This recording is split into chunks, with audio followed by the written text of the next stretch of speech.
Lions. Now this is Emmanuel Ng for Kotoko. He lays down the pass to Saka Dauda. Saka dribbles and send across. Abdul Karim. This is Kotoko.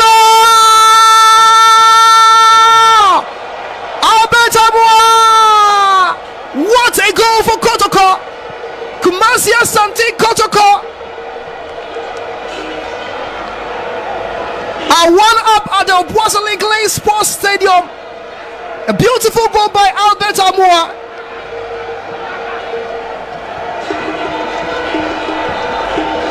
Emmanuel Ng took the ball, drive through the midfield, laid down the pass to Saka Dauda.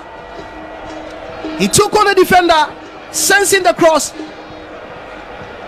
and it was a beautiful connection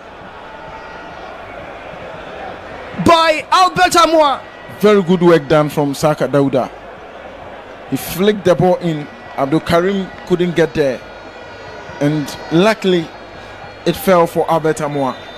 I told you after the end of the second half, the first half wasn't his half, and let's hope his third chance